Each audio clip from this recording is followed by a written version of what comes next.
Assalamualaikum warahmatullahi wabarakatuh. Baik, kita mulai untuk perkuliahan online materi yang kedua ya. Karena yang kita bahas minggu yang lalu mengenai hakikat media sudah kita selesaikan. Hari ini kita masuk pada materi baru namanya klasifikasi media. Baik, mengapa media perlu diklasifikasikan? Ini adalah pertanyaan pertama. Kalau kita lihat bahwa seorang pengajar menyampaikan materi di dalam mengkonstruk konsep, maka kita bisa melihat bahwa kebutuhan media itu bisa diperlukan menjadi sesuatu yang mutlak atau penting manakala materi yang diajarkan adalah materi-materi yang sifatnya abstrak. Tetapi media tertentu itu tidak selalu bisa dipakai atau digunakan manakala konsep yang diajarkan itu tidak cocok dengan medianya. Nah, ini nanti Anda akan belajar bahwa untuk memilih media itu harus disesuaikan dengan materi ajar yang disampaikan. Hari ini kita membahas mengenai bagaimana media dikategorikan menjadi macam-macam media, dan dari situ kita nanti akan bisa menunjuk atau memilih media mana yang kita bisa pakai untuk mengantarkan konsep atau struktur materi tertentu. Para ahli media banyak yang mengusulkan untuk kategori-kategori media ini, namun secara umum ada 4 ya, ahli yang dikategorikan sebagai streaming besar pada klasifikasi media ini. Yang pertama adalah Rudy Bretz tahun 1971, kemudian Anderson 76, Schramm 85, dan Hennig, Molenda, dan Russell 96. Apa perbedaan dari kategori media oleh para ahli itu? Kita lihat satu persatu.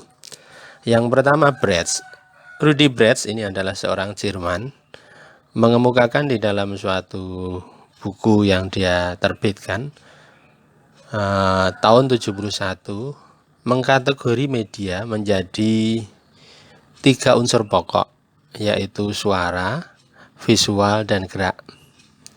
Nah, berdasarkan 3 unsur pokok itu, Bretz mengklasifikasikan media menjadi 6 macam, yaitu media audio, media cetak, media visual diam, media visual gerak, media audio visual diam, dan media audio visual gerak. Media audio, nah ini Anda tahu ya, kata-kata kuncinya kan audio, maka mengandalkan suara terhadap transfer konsep materi ajar. Jadi kita bisa berikan contoh untuk media audio ini adalah radio ya, kemudian tape recorder dan sejenisnya. Kemudian media cetak itu adalah media yang di-embeddedkan atau dicetakkan di dalam suatu materi tertentu, misalkan buku, ya, modul, dan sebagainya. Kemudian media visual diam itu berarti media yang ada visualnya, ya, tetapi diam. Ya, ada visualnya tetapi diam, berarti ada yang ditampilkan menjadi sesuatu yang bisa dilihat, tetapi media tersebut tidak ada gerakan ya. Nah, misalkan slide. Nah, slide PPT yang tidak disertai video ini adalah masuk kategori media visual diam. Kemudian media visual gerak itu adalah media yang divisualisasikan seperti media visual diam tadi, tetapi ada gerakan ya, tetapi tidak ada suaranya. Jadi media ada visualisasinya, ada gerakannya, tetapi tidak ada suaranya. Nah, ini kalau kita ambil contoh adalah seperti film bisu. Dulu kita kenal ada Charlie Chaplin, itu terkenal dengan media visual filmnya, ya, ada gerakan-gerakan yang lucu tetapi tidak ada suaranya, jadi filmnya bisu. Charlie Chaplin itu baru didubbing dengan suara tahun sekitar 50-an atau 40-an akhir. Nah, sementara di awal-awal Charlie Chaplin membuat film itu sama sekali tidak ada suaranya, maka dikenal sebagai media visual gerak. Kemudian media audiovisual diam, ya, itu adalah media yang ada visualisasinya tetapi tidak ada gerakannya, tetapi ada suaranya. Jadi ada visualisasinya, ada suaranya, tetapi tidak ada gerakannya. Yang terakhir itu adalah media audio visual gerak, ya, media yang ada visualisasinya, ada gerakannya, dan ada suaranya. Ini seperti televisi atau video yang kita kenal sekarang. Jadi kesimpulannya untuk Bridge itu ada 6 kategori media, ya. Kita ulang lagi, yaitu media audio, media cetak, media visual diam, media visual gerak, media audio visual diam, dan media audio visual gerak. Tahun 76 berikutnya ini, Anderson mengkategori media menjadi 10 macam. Jadi perkembangan dari Bridge menjadi Anderson ini, kalau Bridge ini kategori media hanya 6, Anderson menggolongkan menjadi 10 kategori media. Dan hebatnya Anderson, ya, dia membuat buku, judulnya adalah Selecting and Developing Media for Instruction. Nah, dia menambahkan ada 3 kategori media baru yang tidak dimunculkan oleh Bridge. Ya, jadi yang 6 dari Anderson ini mirip dengan medianya Bridge, tetapi ada 3 media baru. Apa media baru yang dikemukakan Anderson itu? Ya, itu adalah media objek fisik, media manusia dan lingkungan, dan media komputer. Jadi ini belum ada di dalam kategorinya Bridge. Media objek fisik itu apa? Media objek fisik itu adalah media yang berupa benda sebenarnya. Nah, jadi di dalam objek fisik ini ada 3 kategori: benda nyata, model, dan spesimen. Kira-kira kalau saya sebutkan 3 macam tadi, Anda bisa membedakan enggak? Benda nyata, model, dan spesimen. Nah, apa perbedaan ketiganya? Tidak tahu, ya. Benda nyata jelas, yaitu benda yang sebenarnya. Jadi kalau kita mendatangkan mikroskop di depan kelas, kita membawa bulir atau jaringan tanaman padi di depan kelas untuk menjelaskan konsep mengenai tanaman padi, kita membawa seekor kelinci ke depan kelas untuk menjelaskan mengenai apa itu binatang yang namanya kelinci, maka itu semua adalah benda nyata. Jadi dia adalah media objek fisik yang pertama. Sedangkan model, ya, kalau kita bedakan dengan benda nyata, model itu adalah tiruan dari benda nyata yang ukurannya, size-nya itu bisa lebih besar atau lebih kecil. Jadi kalau benda nyatanya kecil, maka modelnya adalah diperbesar. Kalau benda nyatanya besar, maka modelnya adalah diperkecil. Anda bisa berikan contoh untuk model itu. Ya, baik. Misalkan virus. Nah, kita kenal ada virus COVID-19. Nah, ini kan virus ini benda kecil, ukurannya sudah diketahui hanya beberapa mikro, ya. Lebih besar dari angstrom, lebih kecil dari mikro itu sudah termasuk besar, ya. Lebih kecil dari mili. Ya, maka virus COVID-19 itu adalah benda nyatanya. Kalau kita mau menjelaskan di depan kelas menggunakan benda nyata virus COVID COVID-19 tadi tentu saja nggak bisa karena bendanya kecil ya, apalagi ini adalah virus berbahaya, pasti kelas akan bubar, jadi tidak akan terjadi kelas karena takut tertular virus COVID-19. Maka harus dibuat modelnya. Maka model dari COVID-19 ini adalah perbesaran dari benda nyatanya. Jadi nanti kalau ahli membuat dari suatu material polimer yang dibuat serupa corona, ya, serupa corona, ada struktur-struktur protein mengenai COVID-19, maka itu adalah perbesaran dari benda nyatanya. Itu disebut sebagai model COVID-19. Ya, jadi model itu adalah tiruan benda nyata yang berupa perbesarannya atau perkecilannya. Nah, sekarang spesimen. Spesimen itu adalah bagian dari benda nyata, ya. Kenapa harus bagian? Karena tidak mungkin membawa benda nyatanya di depan kelas. Contoh, kalau kita mau mengambil air, sampel air untuk menunjukkan mengenai kualitas air yang baik itu bagaimana, ya, yaitu air yang tidak berwarna, tidak berbau dan tidak berasa misalkan ya. Kemudian kita membawa ke sini air dari Bengawan Solo yang masuk kategori sungai kelas 2, bisa digunakan untuk pertanian peternakan tapi tidak bisa dipakai untuk air minum, itu seperti apa?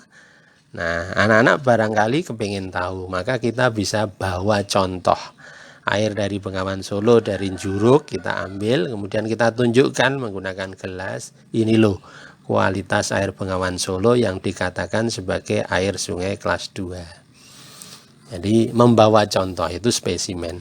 Atau misalkan kita mau meneliti mengenai DNA dari jaringan tulang manusia purba Jawa, Pithecanthropus erectus, dari peneliti yang menemukan yang kita kenal sebagai Eugene Dubois. Ya, waktu SD kita sering menyebutnya Eugene Dubois. Nah, padahal itu nama pengucapannya yang benar adalah Eugene Dubois.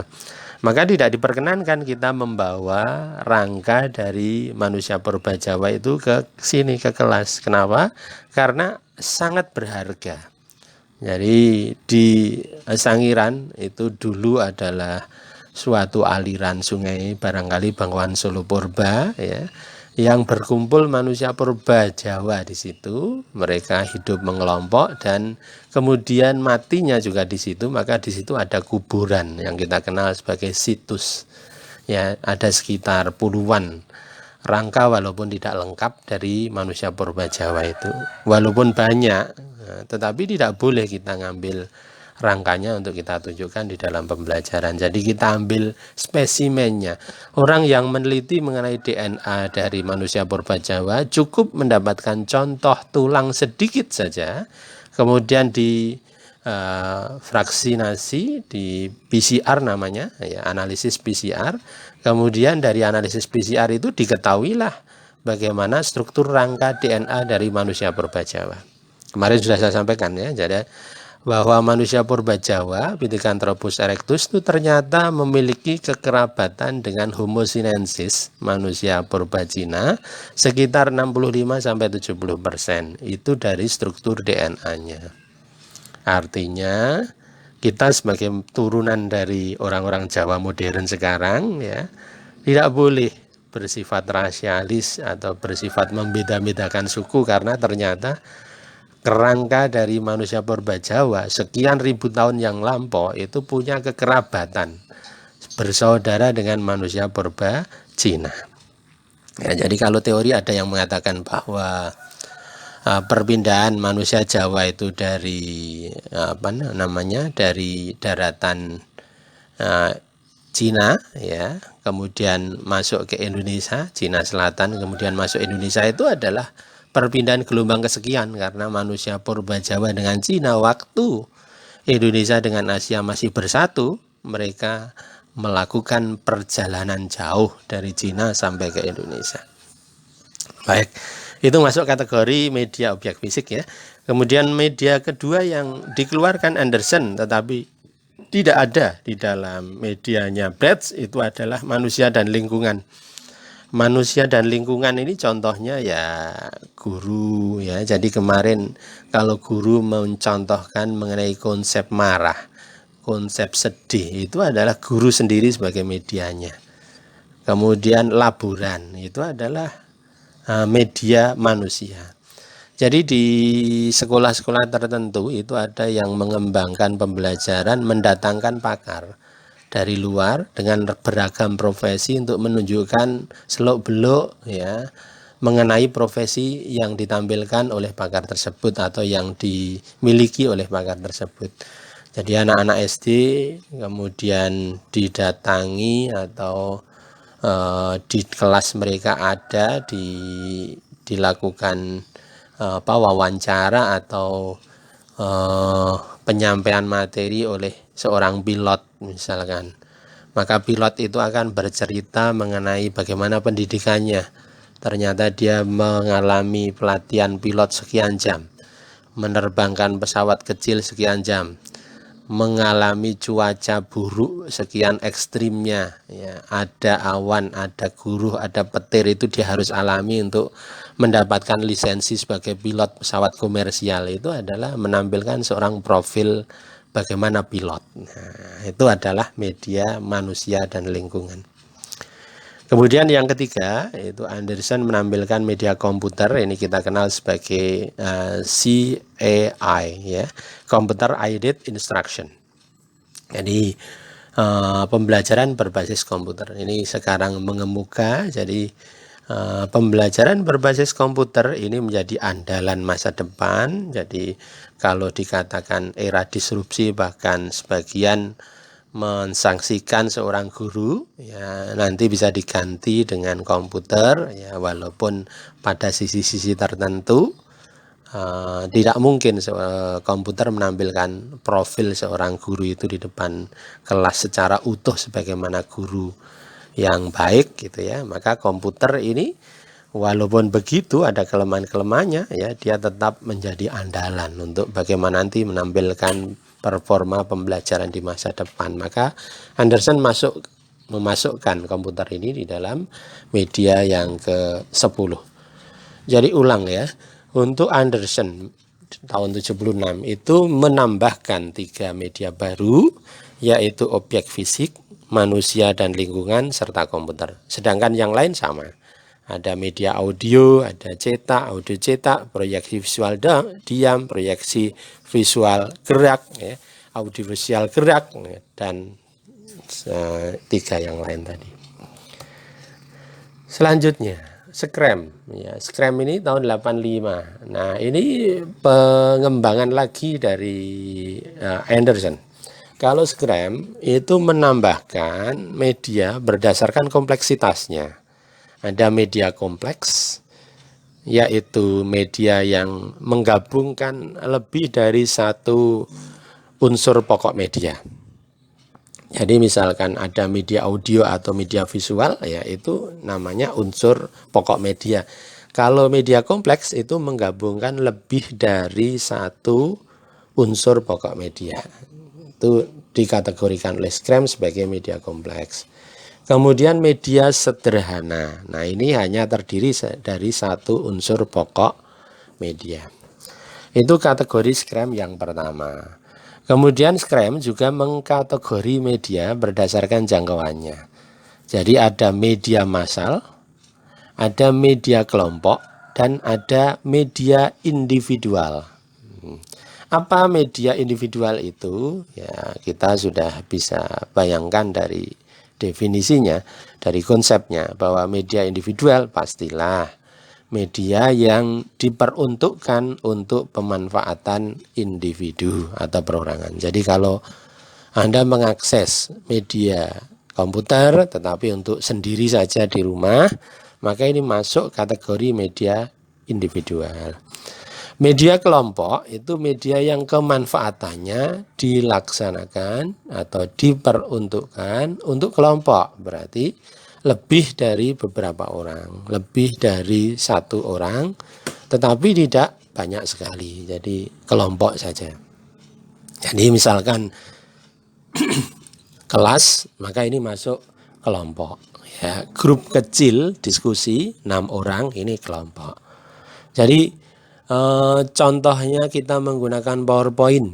Misalkan PowerPoint itu kita akses sendirian, ini masuk kategori media individual. Tetapi kalau diakses dengan ditayangkan di depan kelas, maka ini masuk kategori media kelompok. Yang lebih luas lagi, kalau media PowerPoint tadi ditayangkan di studio besar, di aula, atau di stadion, di pertunjukan musik, ya, ada PowerPoint slide, ya, kemudian di situ ditonton, ya, didengarkan, dilihat oleh sekian ratus, sekian ribu orang, maka ini masuk kategori media massal. Atau malah justru ya, media yang dispotting dimasukkan di dalam media massal, misalkan televisi atau radio. Jadi televisi dan radio ini masuk dalam kategori media massal. Anda tahu barangkali ya, berapa harga spotting iklan yang masuk di dalam jam-jam primer. Televisi besar, Trans, ya, kemudian Raja Wali dan sebagainya, RCTI, ya, itu spotting jam 7 malam sampai jam 9 malam itu masuk kategori jam primer. Jadi kalau iklan memasang di situ itu tarifnya paling mahal, ya, sehingga yang masuk iklan di situ adalah perusahaan-perusahaan besar. Coba kita lihat apakah pernah di dalam jam primer itu tayang iklan mengenai reuni kelas atau reuni sekolah, kan tidak pernah. Ya, karena tidak ada pembiayaannya. Jadi kalau reuni kelas, reuni sekolah itu mesti tayangnya adalah lewat jam 1 malam, lewat jam 2 malam. Ya. Kenapa? Karena spotting iklannya harganya murah. Ya. Walaupun ditayangkan secara massal melalui televisi nasional. Baik, ya. Jadi Scrum kesimpulannya adalah ada kategori menurut jangkauannya, yaitu individual, kelompok, dan massal. Ada kategori menurut kompleksitasnya, yaitu sederhana dan kompleks. Yang terakhir sekarang, ya, itu adalah Hennig, Molinda, and Russell. Ya. Hennig, Molinda, and Russell ini adalah pakar media yang diaju sekarang. Jadi banyak para ahli, ya, para pemerhati media itu menggunakan kategori terakhir dari Hennig, Molinda, Russell tahun 96 ini. Ada 8 media, ya. Jadi sebenarnya banyak, ya, tetapi 3 media baru itu dikemukakan oleh Hennig, Molinda, and Russell ini untuk memberikan ruang, ya, bagi media-media baru yang sifatnya cloudy, ya. Jadi kalau kita kenal di online, sekarang online ini mengarah pada pemanfaatan tidak hanya pemanfaatan dalam artian untuk digunakan saja, tetapi juga sekaligus bisa diedit dan dipakai bersama di dalam satu tempat atau server tertentu. Maka ini dikenal sebagai cloudy media. Maka kita kenal adalah Google Drive, ya, ada apalagi di situ. Nah, itu Google Drive ini kalau kita lihat, ya, maka orang dari manapun yang diberi akses oleh admin, oleh pembuat akun, ya, maka bisa mengetik, bisa mengedit dari isi dari Google Drive itu suatu program aplikasi untuk nanti bisa dipakai bersama. Jadi sharingnya tidak hanya pasif tetapi aktif. Analoginya seperti Wikipedia, ya. Kalau Wikipedia ini adalah ya, seluruh orang di dunia itu bisa menggunakan Wikipedia ini tidak hanya membaca, tetapi juga mengedit, memasukkan, memperkaya literatur, referensi, teks dan sebagainya yang ada di Wikipedia. Nah, ini namanya adalah cloudy media. Nah, Hennig, Molinda, and Russell itu mewadahi itu semua, maka ada media baru di dalam Hennig, Molinda, Russell ini yang diusulkan itu 3 macam. Yang pertama adalah multimedia komputer, ya. Yang kedua adalah hypermedia, dan yang ketiga adalah media jarak jauh. Jadi ada 3 ya, multimedia komputer, hipermedia, dan media jarak jauh. Multimedia komputer itu sudah kita pahami ya, yaitu pemanfaatan komputer yang sifatnya multitasking, tidak hanya pada satu tugas tertentu. Itu masuk kategori pembeda dari medianya Hennig, Molinda, Russell yang pertama. Kemudian hypermedia, ini yang tadi saya katakan cloudy server ya. Kemudian media jarak jauh. Jadi Gojek itu ya masuk kategori hypermedia, media yang sangat besar. Server dari Gojek Anda tidak bisa bayangkan berapa ya gigabyte, berapa ukuran server yang dimiliki oleh Gojek. Jadi kalau Gojek itu bisa masuk tidak hanya unicorn tapi dekakon ya. Sekarang ini Gojek sudah masuk dekakon. Apa dekakon itu? Ya modalitas dari suatu perusahaan yang nilainya lebih dari 10 miliar US dollar. Jadi kalau kita kurs 1 dolarnya 14.000, kalau dulu Gojek statusnya masih unicorn, ya itu modalitasnya setara dengan 14 triliun. Nah sekarang itu sudah 140 triliun rupiah.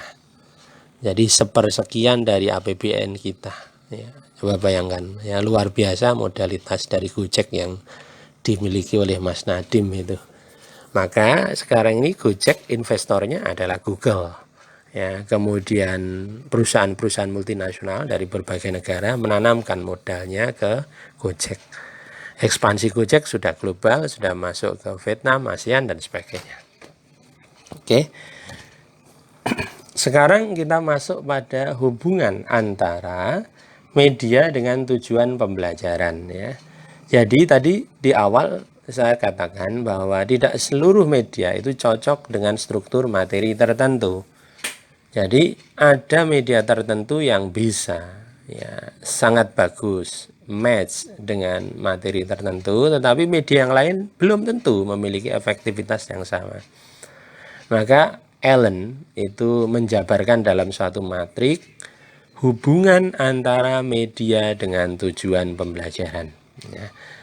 Menurut dia di sana dikategorikan ada model-model belajar tertentu, ada 6 ya, yaitu belajar informasi faktual, belajar pengenalan visual, belajar prinsip konsep dan aturan, belajar prosedural, dan belajar motorik persepsional, dan yang keenam adalah belajar sikap, opini, dan motivasi. Nah ini ternyata untuk 3 kategori model belajar tadi itu medianya harus pilih-pilih, tidak boleh sembarang media. Contoh ya, misalkan kita kategori model belajar kedua, kita masuk kategori model belajar visual, pengenalan visual ya. Ternyata pengenalan visual ya itu cocoknya adalah dengan media-media yang ya berupa gambar diam cocok, gambar hidup cocok. Tetapi kalau menggunakan rekaman audio maka tidak cocok. Menggunakan rekaman audio untuk menjelaskan visual itu tidak cocok. Contoh belajar visual itu misalkan belajar mengenai konsep warna. Ya, warna kita tahu dari IPA itu adalah gelombang elektromagnetik dengan ranah panjang gelombang bervariasi mulai 350 nanometer sampai 800 nanometer. Begitu kita belajar warna, ada Meijiku Hibiniu, merah, jingga, kuning, hijau sampai ungu. Ya, kok medianya adalah rekaman audio? Ya, tidak cocok. Bagaimana rekaman audio itu? Contoh ya. Guru menjelaskan mengenai warna merah. mosok guru menggunakan rekaman audio, maka nanti jadinya ya begini, warna merah adalah titik. Nah, susah. Warna merah adalah semburat, ya, panjang gelombang sekian. Nah, bagaimana persepsi siswa terhadap warna merah itu? Tentu saja tidak bisa. Tapi kalau kita menunjukkan menggunakan gambar diam, menunjukkan suatu foto di mana di situ ada image, ya, citra dari suatu objek yang berwarna merah, maka anak-anak akan mempersepsikan ini loh warna merah, bedanya dengan warna hijau, warna kuning dan sebagainya. Ya, jadi belajar visual itu cocok menggunakan gambar diam, tidak cocok menggunakan rekaman audio. Yang lain juga begitu. Jadi di dalam matriknya Allen ini dijabarkan, nanti Anda lihat tuh di slide ya, bahwa untuk media tertentu dia bisa cocok dengan konsep materi tertentu, tetapi bisa tidak cocok dengan konsep materi yang lain. Jadi guru itu harus pintar memilih media yang digunakan, menyesuaikan dengan struktur materi ajar yang disampaikan. Baik, kita sekarang masuk pada media klasifikasi yang pertama, ya, yaitu adalah media grafis, bahan cetak, dan gambar diam. Ya, maka media grafis, kemudian bahan cetak dan gambar diam ini dikategorikan menjadi 6 macam. Ya, yang pertama adalah media grafis dulu ya, media grafis. Media grafis ini dikategorikan menjadi 6 macam, yaitu grafik, bagan, ya, sketsa, poster, papan flanel, dan bulletin board. Ya, coba diulang lagi. Grafik, bagan, sketsa, poster, papan flanel, dan bulletin board. Ya. Yang pertama grafik. Nah, grafik ini adalah kalau kita sering dengar itu adalah berupa penyajian data angka, ya, melalui perpaduan angka, garis, dan simbol. Maka grafik ini dibedakan menjadi garis, kurva, batang, pastel, dan grafik gambar. Anda bisa lihat di slide itu apa perbedaannya. Jadi kalau saya tanya, what is the difference between garis, ya, grafik garis, line graphic and curve graphic? Apa perbedaan antara grafik garis dan grafik kurva? Ada yang tahu? Sama-sama berupa aluran, ya, tetapi ada perbedaannya. Apa perbedaannya? Oke, ketemu? Ya, betul. Jadi grafik garis itu adalah grafik yang mengalurkan saja terhadap titik-titik data yang diperoleh tanpa mencari hubungan yang ada pada titik-titik itu. Itu grafik garis. Tapi kalau kurva itu ada hubungan yang diperoleh, persamaan yang didapatkan dari setiap titik-titik yang dihubungkan menggunakan garis tadi, itu kurva. Jadi kalau persamaan garis lurus, maka kita tahu di dalam matematika rumusnya ya adalah Y sama dengan MX plus C. Nah, itu adalah persamaan garis linear. Itu kurva. Tapi kalau garis, hanya garis, itu tidak memiliki hubungan Y sama dengan MX plus C. Jadi garisnya bisa berarah tidak tentu lurus. Ya, itu adalah garis. Kalau pastel itu fraksional. Ya, jadi grafik yang berupa pastel itu paling tinggi 100% atau 1. Kalau batang, nah jadi ada yang membuat grafik batang ini dengan grafik garis ini ditumpang suh pengertiannya. Ya, jadi padahal beda ini.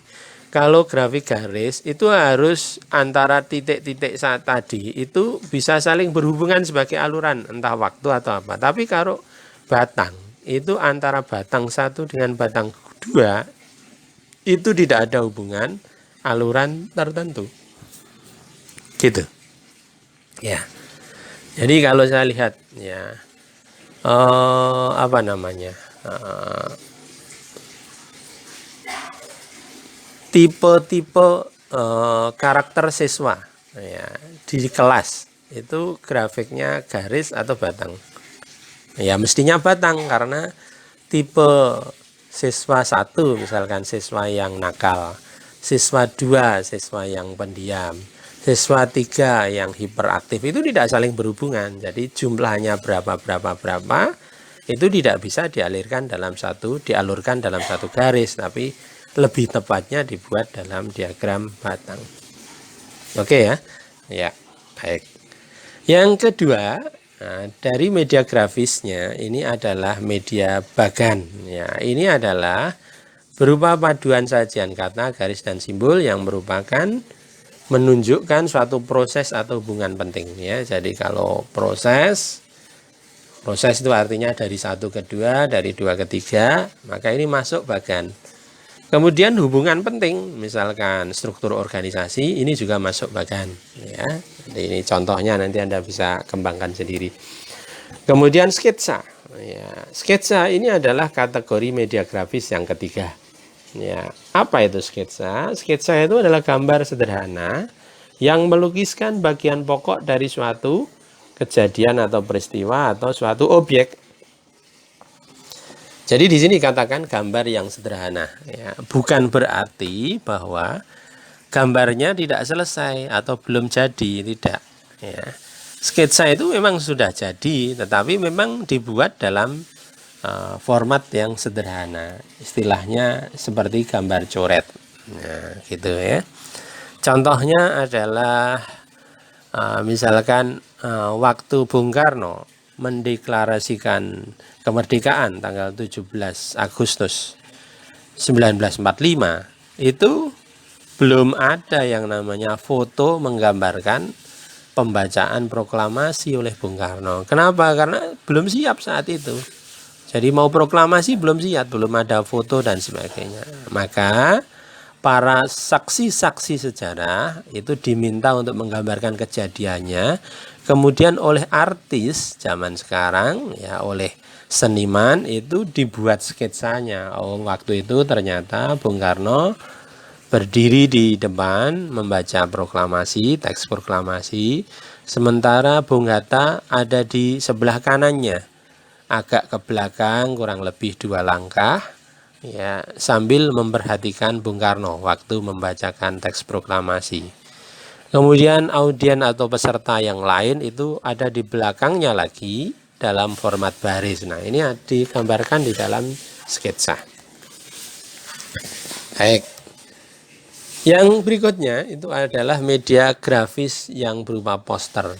Inilah yang sangat menarik. Kenapa? Karena poster itu disajikan dengan eye catching ya, atau kombinasi visual yang sangat mencolok. Itu disebut sebagai eye catching ya. Jadi poster-poster itu kalau tidak menarik maka tidak bisa dikategorikan sebagai poster. Ya, jadi kalau anak-anak SMP, anak-anak SMA diminta untuk membuat poster, biasanya mereka akan punya imajinasi yang luar biasa, menuangkan poster dengan pikiran mereka sendiri. Ya, dan biasanya menarik, orisinil, jadi pikiran anak-anak ya. Nah, kalau kita menuangkan poster, maka ciri pertama ini harus muncul, yaitu menarik perhatian ya. Kalau tidak menarik perhatian maka posternya gagal. Tetapi di dalam konsep media, menarik perhatian dari poster ini itu harus diarahkan lebih lanjut kepada konsep ajar, materi guru, tidak langsung menarik terus berhenti, tidak, tetapi harus dilarikan pada konsep ajar. Ya, contoh ya, ini misalkan ada poster alangkah murahnya harga kehidupan yang kita jual. Gambarnya adalah batang pohon ya, yang dipotong, kemudian di situ ada sebagian potongannya berubah menjadi uang. Nah, ini menarik. Kenapa? Karena menggambarkan bagaimana di Kalimantan, hutan-hutan di Nusantara itu sudah banyak digunduli, dimanfaatkan, dijual loknya untuk keperluan komersial berlebihan, tidak mementingkan aspek lingkungan. Nah, gambarnya poster seperti itu. Maka ini menarik ya.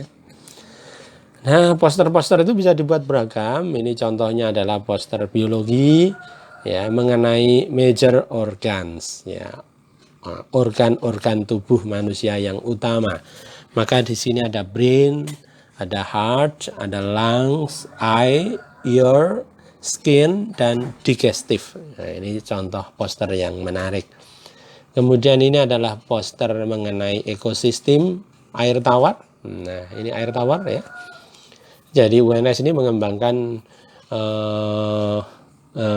apa namanya ya, roadmap penelitian utama untuk lingkungan itu pada ekosistem air tawar.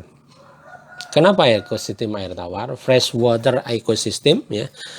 Karena UNS dalam lingkungan topografi di Solo itu kaya dengan ekosistem air tawar. Maka kita bisa tunjukkan contohnya ada Bengawan Solo, Waduk Gajah Mungkur, dan sebagainya. Ya, maka begitu ditampilkan dalam satu poster menjadi menarik untuk kita lihat bagaimana ekosistem air tawar ini bisa diwujudkan dalam satu media. Kemudian ini adalah poster mengenai flu burung ya, flu burung ya.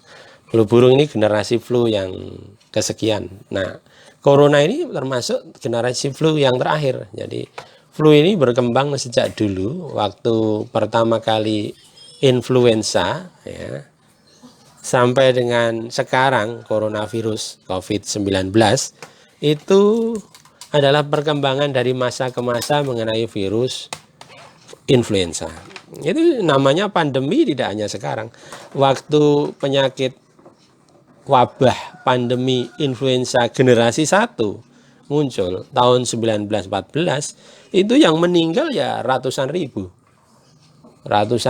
dibanding korban Perang Dunia I 1915 itu lebih besar jumlahnya daripada korban karena perang. Nah, maka disebut pandemi zaman itu ya. Nah, baru kemudian Pak Fleming menemukan penisilin, maka obat influenza generasi 1 ini mulai tersebar. Begitu ada orang sakit flu, segera disembuhkan dengan penisilin. Walaupun Pak Fleming, Alexander Fleming itu menemukan cara tidak sengaja. Waktu melihat ada roti, ternyata di situ ada noktah berwarna berbeda, kecoklatan di tengah roti. Begitu ada warna coklat, ternyata warna-warna yang lain, jamur-jamur yang lain tidak tumbuh. Oh, ini aneh. Berarti ada suatu jamur tertentu yang menghasilkan zat antibiotik, di mana kalau antibiotik ini dimunculkan oleh jamur itu, maka spesies yang lain, bakteri, virus, jamur, itu tidak bisa tumbuh. Maka itu segera diproduksi massal, jadilah obat influenza generasi 1 yaitu penisilin. Maka begitu orang flu sudah tidak takut lagi karena ada obatnya namanya penisilin. Kemudian influenza berkembang menjadi flu burung. Maka begitu ada flu burung yang meninggal juga banyak. Maka obatnya harus ditingkatkan. Begitu flu burung obatnya sudah generasi kesekian, maka namanya Tamiflu. Menjadi mutasi flu burung menjadi flu babi. Dari H1N1 menjadi H5N1. Maka obatnya ditingkatkan lagi. Tamiflu generasi kesekian.